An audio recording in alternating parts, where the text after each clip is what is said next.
Oke, kita sudah ini udah dingin ya. Kita kasih wadah lalu kita rendam dengan HCl sampai terendam sempurna. Kalau mau dikasih air boleh, tapi sedikit sekali ya, asal lembab aja. Lalu kita rendam pakai HCl. Ini ya sekitar di atas ini 2 cm lah, sama-sama 2 cm. Oke, kita rendam lalu kita biarkan beberapa jam ya, paling nggak 3 jam lah, lebih lama lebih bagus ya. Oke, kita lanjut. Hasil perendaman HCl sudah selesai. Ini besi oksida besi. Ini sudah 2 kali di HCl ya. Dan ini batuan yang saya coba.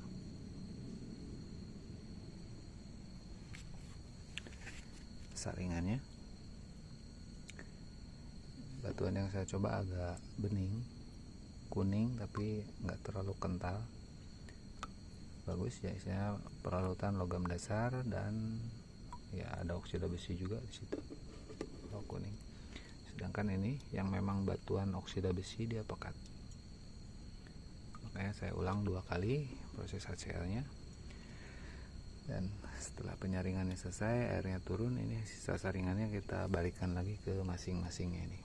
Kita satukan lalu di regia bareng. Tadi itu kita ngecek larutannya ini, pastikan kita nggak ada melarutkan logam mulia ya. Kita tes pakai SNCl. Ini batuan yang saya lagi coba aman, tidak ada perubahan warna.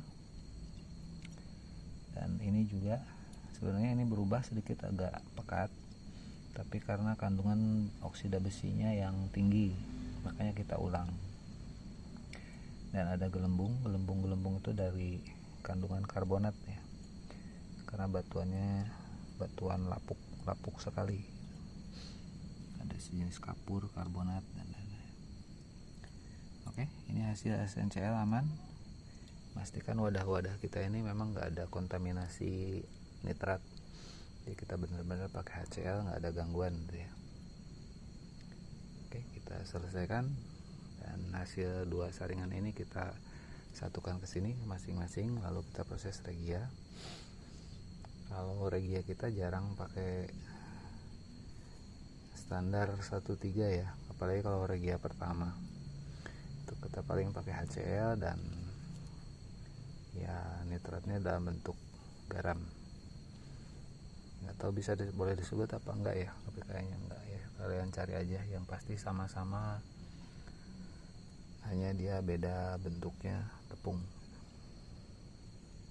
Kelebihannya sama saja sih, hanya saja dia sedikit lebih mudah dinetralkan kalau menurut saya. Oke, kita selesaikan, lanjut.